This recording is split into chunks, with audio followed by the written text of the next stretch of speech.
Awareness programme की आवश्यकता क्यों है? क्या रीजन है कि आज हमको फॉरेक्स अवेयरनेस प्रोग्राम करना पड़ रहा है? इसलिए करना पड़ रहा है साथियों, क्योंकि लोगों को फॉरेक्स के शब्द का मीनिंग नहीं पता है।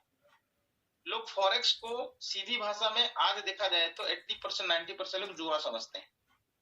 Am I right? Right sir. और चूंकि इसकी जानकारी सही नहीं है तो इसको लेकर के बहुत सारे लोग मार्केट में आ रहे हैं और आपको कुछ भी बता रहे हैं, और लोग या तो जानकारी के अभाव में या तो लालच के कारण, दो कारणों से लोगों के साथ स्कैम हो रहा है। पहला, इसका सही एजुकेशन नहीं है, राइट? इसकी प्रॉपर एजुकेशन नहीं है लोगों को। दूसरा, इंसान अगर कहीं फंसता है, स्कैम का शिकार होता है, वो है लालच। तो आज हमको, अगर हमने लोगों को सही जानकारी दे दी तो वो कभी भी स्कैम में नहीं फंसेगा, ठीक? और अगर जानकारी सही है तो कभी वो लालच में भी नहीं आएगा, राइट? और वाकई कहा जाए तो लालच का कोई इलाज नहीं है, लेकिन अगर जानकारी है तो बहुत हद तक हम उसको बचा सकते हैं। तो इसीलिए फॉरेक्स की सही परिभाषा हमको पता होनी चाहिए। अगर सही परिभाषा पता है तो फॉरेक्स के, अगर आपको प्रोसेस पता है, उसकी कार्य प्रणाली, उसके काम करने का तरीका पता है, तो 100% हम खुद भी और अपने लोगों को बचा सकते हैं इसके स्कैम से। क्योंकि आज मैं पूरी डाटा के साथ आप लोग को मैं लेकर जाऊं तो 2017 में सबसे पहला स्कैम हुआ था, आपको पता होगा, OneCoin, जो क्रिप्टो इंडस्ट्री में हुआ था। अगर गूगल में जाएंगे तो आज भी आपको ये स्कैम दिखेगा, जिसमें 17,000 करोड़ से स्टार्ट हुआ था, ठीक? और इस स्कैम के बाद न जाने कितने क्रिप्टो इंडस्ट्री आए और 10,000 करोड़, 20,000 करोड़, 15,000 करोड़, 30,000 करोड़ का स्कैम करके चले गए। और आज उसी की जानकारी के अभाव के कारण आज मैं कहूं हर स्टेट में, हर सिटी में इस इंडस्ट्री से जले हुए और भुने हुए लोग मिलेंगे आप, राइट? हर तीसरा चौथा व्यक्ति आज कहीं ना कहीं इसके स्कैम से आज पीड़ित है। आज उसी तरह पूरे मार्केट में इंडस्ट्री छाई हुई है जिसको हम फॉरेक्स बोलते हैं। आज इसको लेकर के पूरे मार्केट में आज बहुत बड़े रूप में इसको लेकर के स्कैम हो रहे हैं। कारण है साथियों जानकारी का अभाव। सिंपल भाषा में फॉरेक्स का मतलब होता क्या है, आप गूगल में जाएंगे, सर्च करेंगे, आपको मिल जाएगा। फॉरेन मतलब होता है फॉरेन एक्सचेंज, और फॉरेन एक्सचेंज की सीधी अगर सिंपल परिभाषा कहूं तो उसको हम बोलते हैं करेंसी के ऊपर होने वाला ट्रेड, जिसको हम करेंसी ट्रेडिंग बोलते हैं।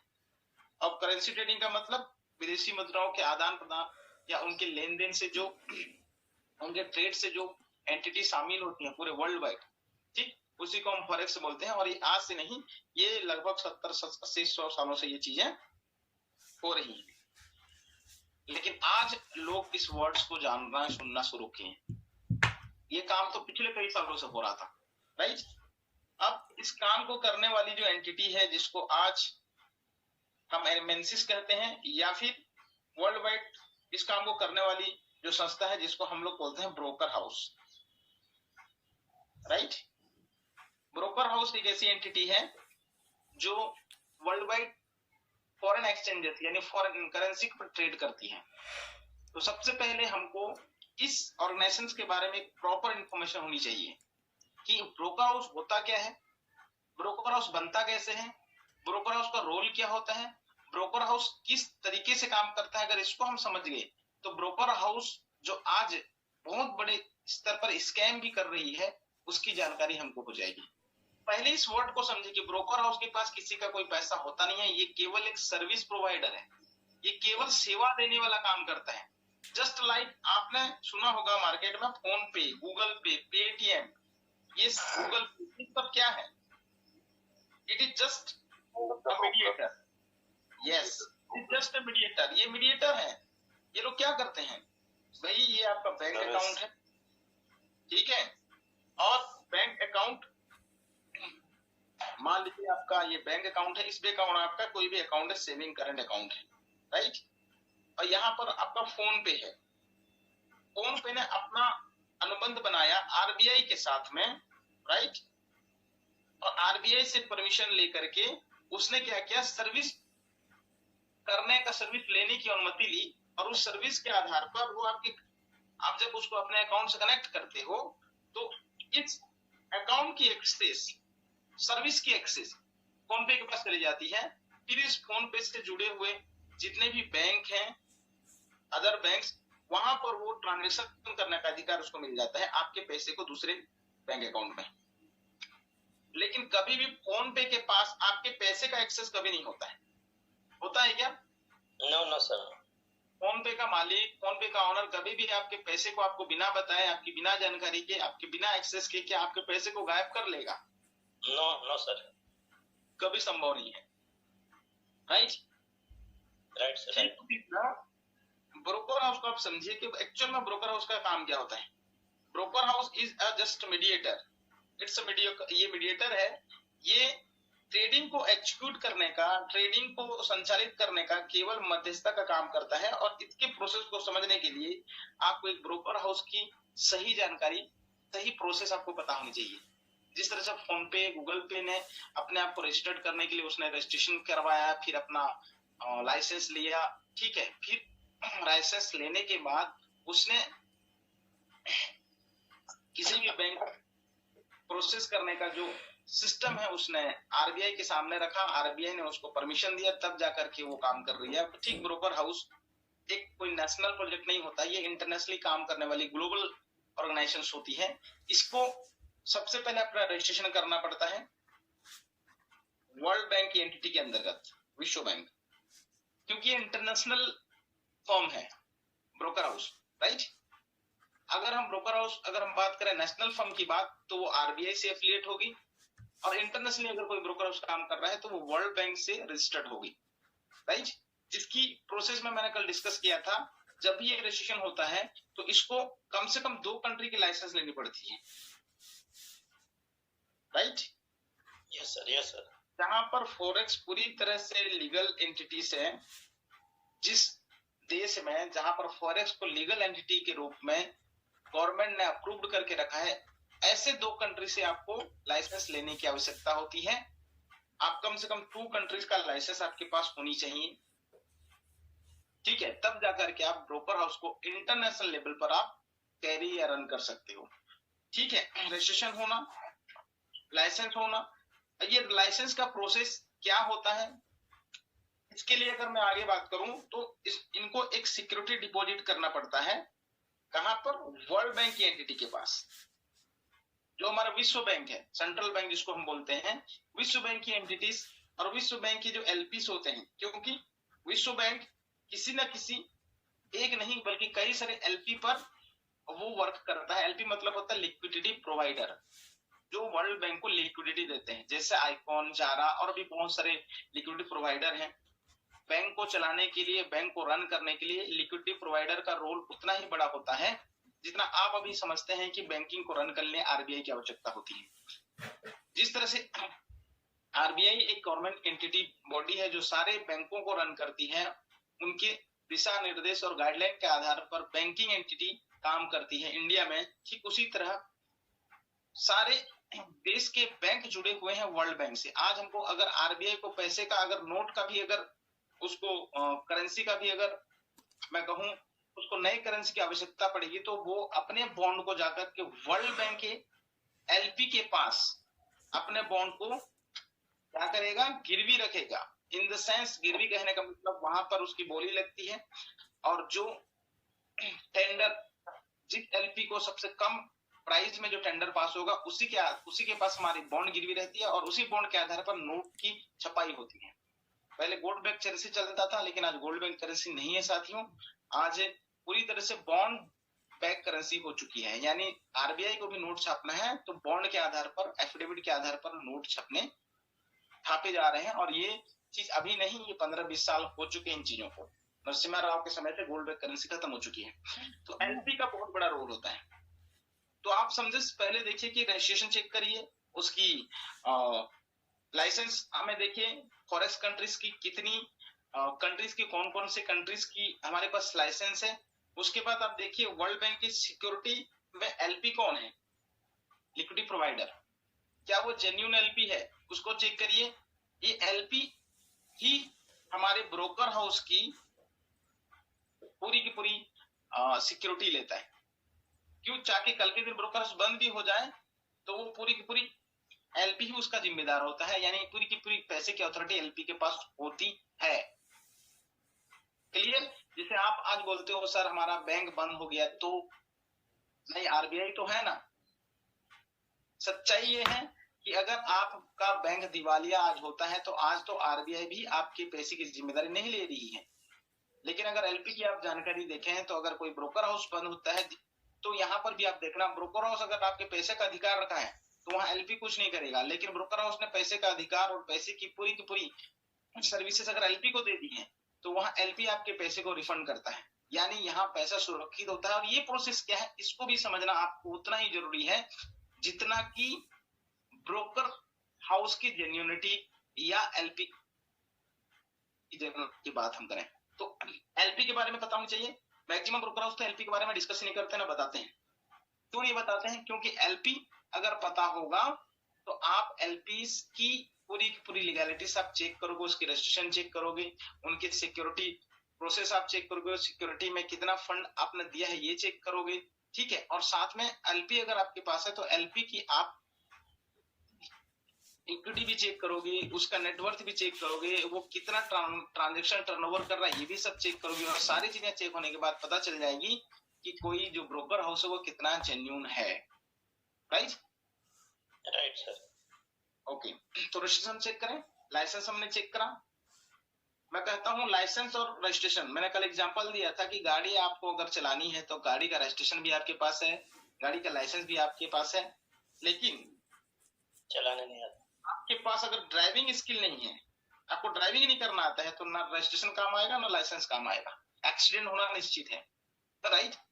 आज लोग चला रहे हैं, लोग आज ऑनरशिप लेके बैठे हैं और आज उनका फॉरेक्स का कोई पॉजिटिव लंबा अनुभव नहीं है, तो क्या लगता है ये ब्रोकर हाउस कितना दिन चलेगा? ये ब्रोकर हाउस डिपेंड हो जाएगा वर्कर्स के ऊपर, ट्रेडर्स के ऊपर में। और उसमें जो ऑनर है, जो उस ब्रोकर हाउस का मालिक है, उसकी फॉरेक्स की स्किल कितनी है, ट्रेडिंग का क्या अनुभव है, क्या स्किल है, क्या वो अनोन है, क्या वो ट्रेनर है, ये बहुत इंपॉर्टेंट है। राइट? तो हमको ये भी देखना चाहिए कि इसका जो एमडी है, सीएमडी है, या जो भी आपका चेयरमैन है, वो किस हद तक ट्रेडिंग को समझता है और ट्रेडिंग का नॉलेज रखता है। और ये आसानी से उसकी पोर्टफोलियो से आप पता कर सकते हैं, कोई बहुत बड़ी बात नहीं है। राइट? तो ड्राइविंग आनी चाहिए, सिर्फ केवल रजिस्ट्रेशन और लाइसेंस से काम नहीं चलेगा, बल्कि आपको उसकी सारी स्किल्स आपके पास होनी चाहिए, क्योंकि अल्टीमेटली ऑब्जर्वेशंस कौन करेगा? उसका चेयरमैन ही करेगा।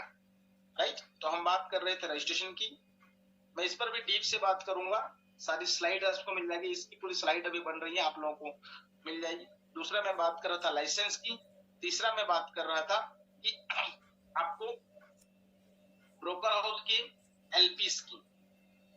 राइट?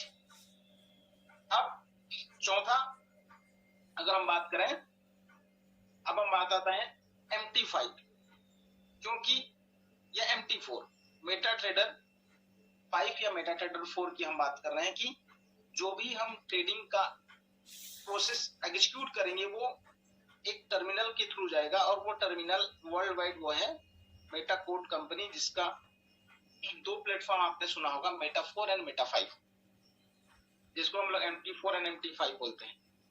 पहले MT4 ये प्रीवियस वर्जन था, अब जो लेटेस्ट वर्जन MT5। डिफरेंस क्या है? MT4 में कुछ करेंसीज ऐड नहीं थी, MT5 में लगभग सारी करेंसीज ऐड हैं, और इसमें ये एडवांस वर्जन आप बोल सकते हैं।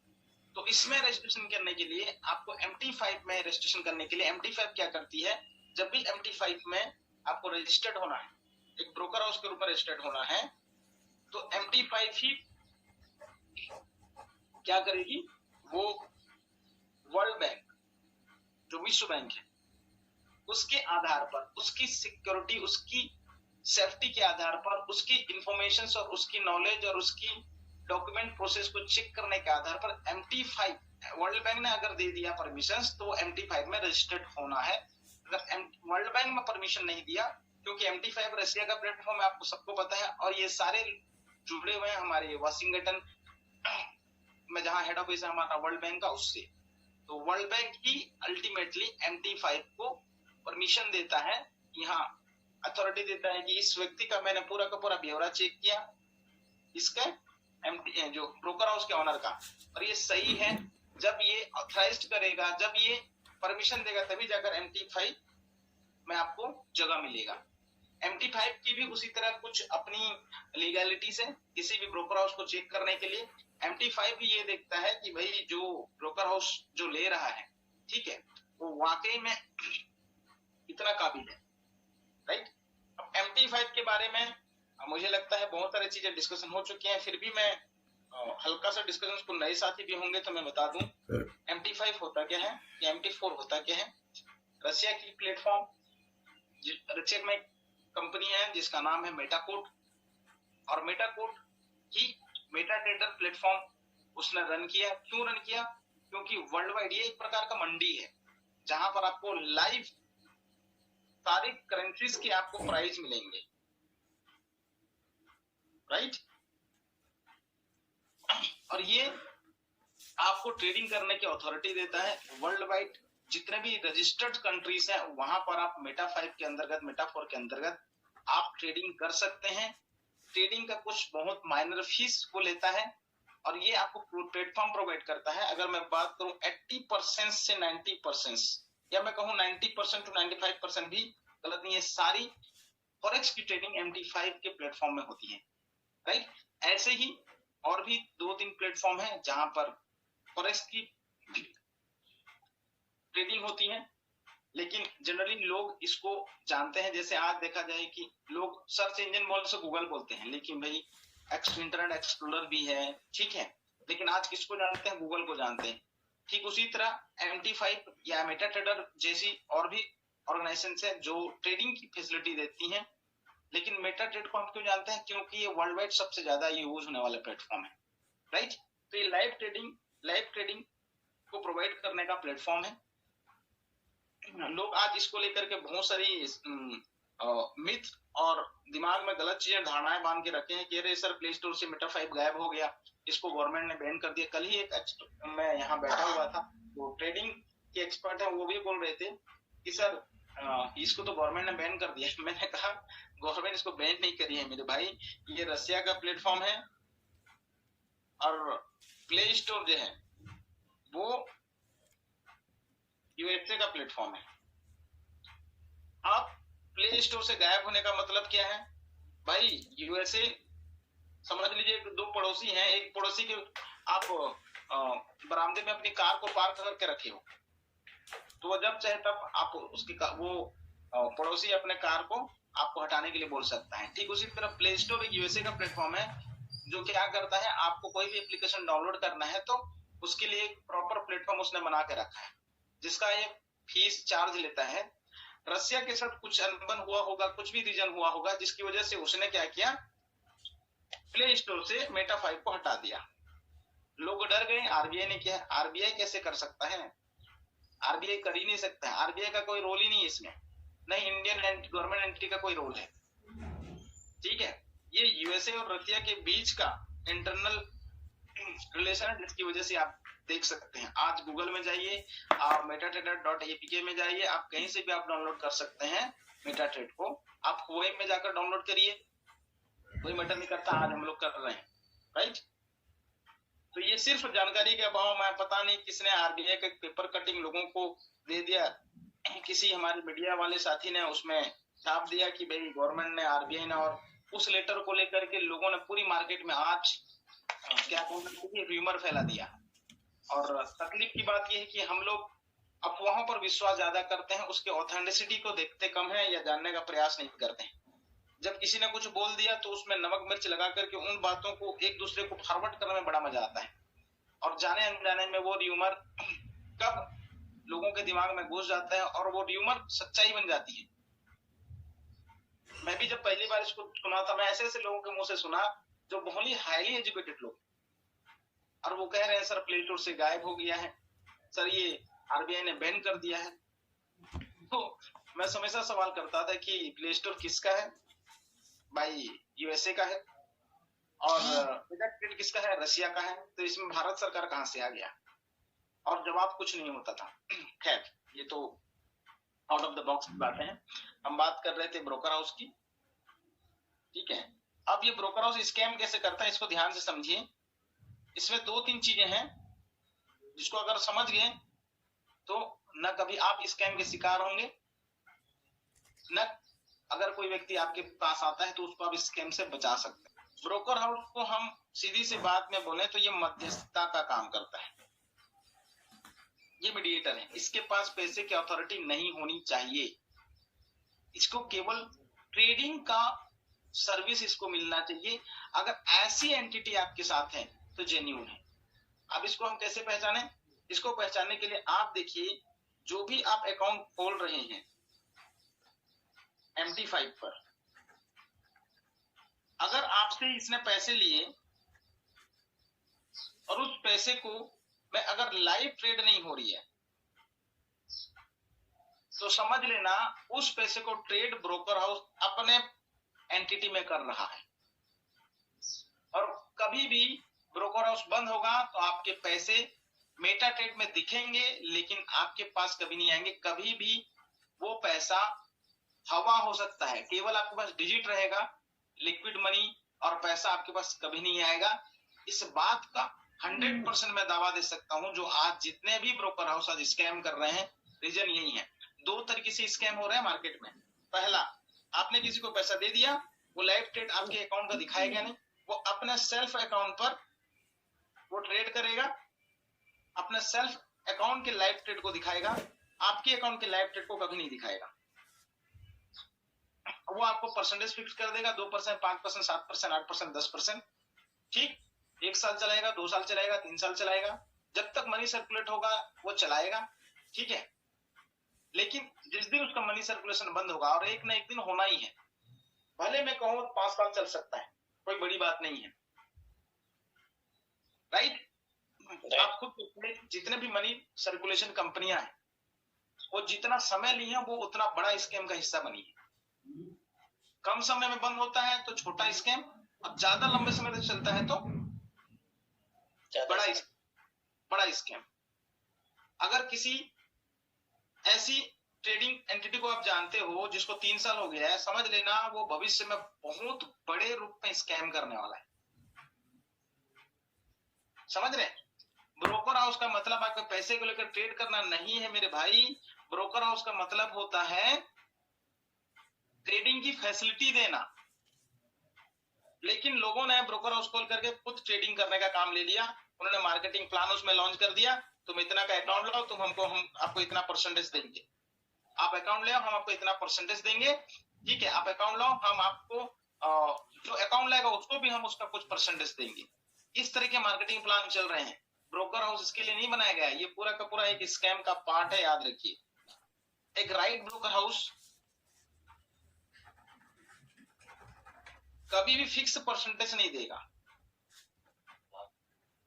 क्या बोलेगा? ट्रेडिंग में कभी फिक्स परसेंटेज नहीं होता है, भले वो प्रॉफिट रेशियो लेगा लेकिन फिक्स परसेंटेज कभी नहीं देगा कि हम आपको 5% देंगे, 7% देंगे।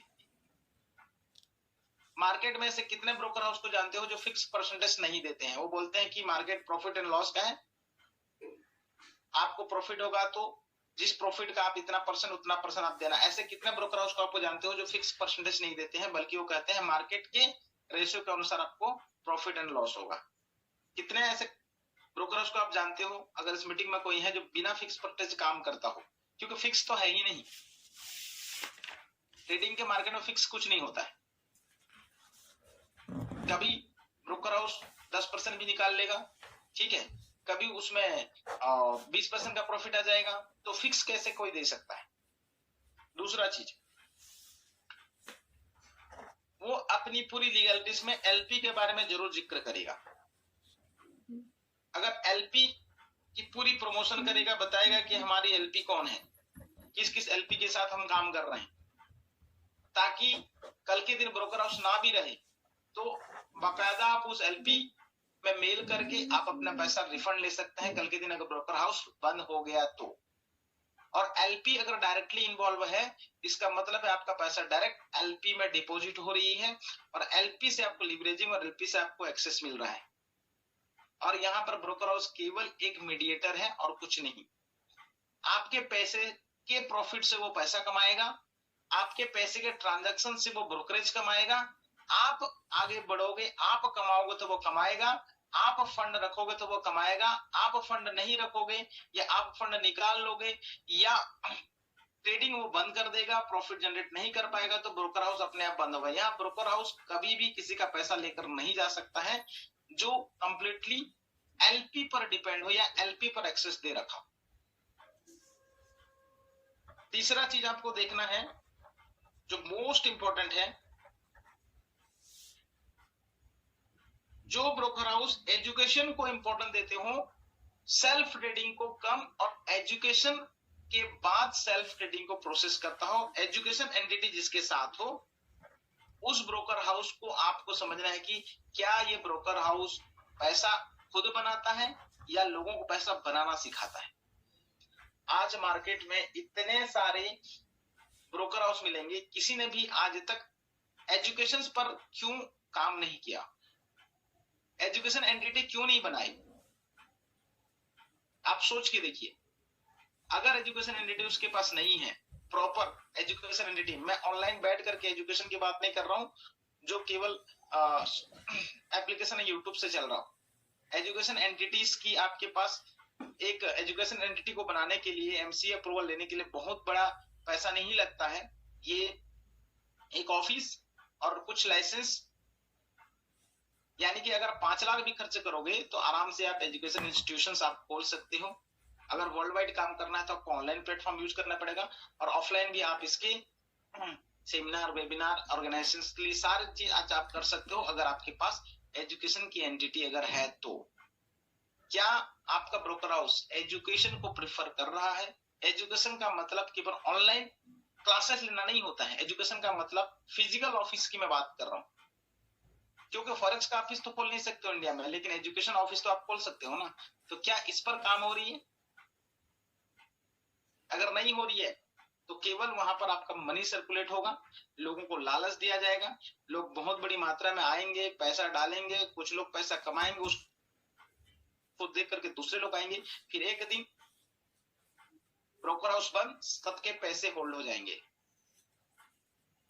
चौथा, ध्यान से समझिएगा, अगर आपके ट्रेडिंग एंटिटी में अगर ट्रेड लग रही है किसी भी ब्रोकर हाउस में तो इसका कंट्रोल,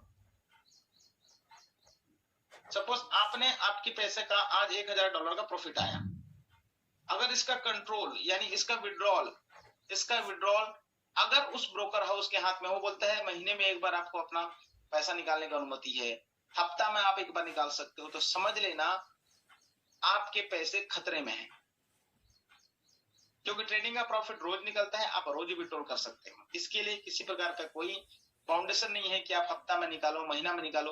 अगर आप महीना में निकालने का आपको प्रोसेस दे रहा है, इसका मतलब ये है कि वो आपके पैसे को होल्ड करके अपने अधिकार में रखा है।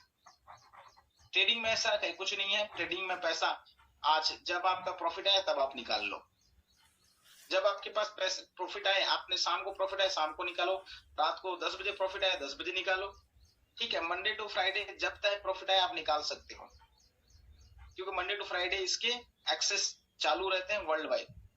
तो अगर ऐसा कुछ है तो आप समझ जाओ कि ब्रोकर हाउस में कुछ ना कुछ लोचा है। Got it? मुझे लगता है मार्केट में इन सब चीजों को लेकर के बहुत कम बात होती है, अवेयरनेस को लेकर कम बात होती है। खाली मार्केट में एक ही चीज चल रहा है, तुम्हारे यहाँ कितना परसेंट मिल रहा है? अरे यार हमको तो ये आपके में 5% 4% आ रहा है। अरे यहाँ तो 10% मिलेगा, आजा। तुमने कितने का फंड किया? अरे 10 लाख। कितना आ रहा है? 10,000। अरे 10 लाख मेरे को दे, मेरे ब्रोकर में आजा, तेरे को 1 लाख का प्रॉफिट आएगा। लोग इस तरह से कंपेयर करके, इस तरह की बातें करके आज ब्रोकर हाउस चला रहे हैं और इसको बोलते हैं लालच। बिजनेस को करने वाले यहाँ बहुत सारे लोग होंगे, शायद बिजनेस में आप लोगों से कम समझता हूं, लेकिन बिजनेस में मैंने 3 चीजें अपने करियर में सीखा है। अगर मैं इकोनॉमिक्स का स्टूडेंट रहा हूं, पढ़ाया हूं, तो मैंने 3 चीजें सीखी हैं। पर्टिकुलर में हमारी फॉरेक्स की बात नहीं करूंगा, मैं एक साधारण बात करूंगा कि अगर आप किसी भी बिजनेस में हो और आपके अंदर में बेईमानी है, झूठ है, ठीक है, लालच है, ठीक, ग्रीडीनेस है, और तीसरा अगर आपके पास अनएथिकल प्रैक्टिस है, किसी भी बिजनेस में चले जाओ आप कभी सफल नहीं होंगे। कितना भी बड़ा व्यक्ति हो, अगर वो बेईमान है, उसके अंदर में लालच है, उसके पास एथिकल प्रैक्टिसेस नहीं है, और ये तीन चीजों की कमी, आप खुद, मैं कहूं अंबानी भी रहो तो कल आप करोड़ में आ जाओगे। मैं हमेशा कहता हूं अंबानी के दो बेटे मुकेश और अनिल, एक के पास ये चीजें नहीं थी, आज वो जबरदस्त सक्सेस है, और एक के बाद ये किसी न किसी चीजों से ये गिरा हुआ था, जिसकी वजह से आज गर्त में है। अगर हमको बिजनेस करना है तो आप सबसे पहले चेक करो क्या ये एथिकल प्रैक्टिसेस कर रही है, क्या इसमें लालच तो नहीं है, क्या इसमें बेईमानी तो नहीं हो रही है। अगर कोई भी चीज आपको लगा तो वो ब्रोकर हाउस 100% आज नहीं तो कल धोखा देगा। भाई किसी को ज्यादा परसेंटेज देना लालच ही तो है। लालच का कभी उम्र नहीं होता है, लालच हमेशा इंसान को गर्त में लेकर जाता है। तो समझिए लालच आ रहा है, उसने अपने प्लान को अट्रैक्टिव बनाया, यानी लालच है, ज्यादा परसेंट दे रहा है, लालच है, ज्यादा पैसा बांट रहा है, लालच है, लोगों को लालच देकर के बिजनेस में ला रहा है। बिजनेस 100% जो चला रहा है वो खुद अनएथिकल प्रैक्टिसेस कर रहा है। मार्केट में सही बिजनेस करने वाले भी लोग हैं और गलत तरीके से बिजनेस करने वाले लोग हैं। मार्केट में व्यवसाय करने वाले भी लोग हैं और मैं कहूं तो व्यापार करने वाले भी लोग हैं। डिपेंड ये करता है हम व्यवसाय के साथ हैं या व्यापार के साथ हैं। मैं हमेशा कहता हूं शोषण की मानसिकता से किया जाने वाला काम लेन देन व्यापार कहलाता है, लेकिन जो व्यक्ति पोषण की मानसिकता के साथ काम करता है, एथिकल प्रैक्टिसेस करता है, जेन्युइनिटी के साथ काम करता है, तो वो व्यवसाय करता है। और व्यवसाय करने वाला इंसान लोगों के लिए आदर्श बनता है। व्यापार करने वाला इंसान लोगों के लिए आदर्श नहीं बन पाता है, बल्कि वो एक दिन स्कैम का, धोखे का शिकार होता है।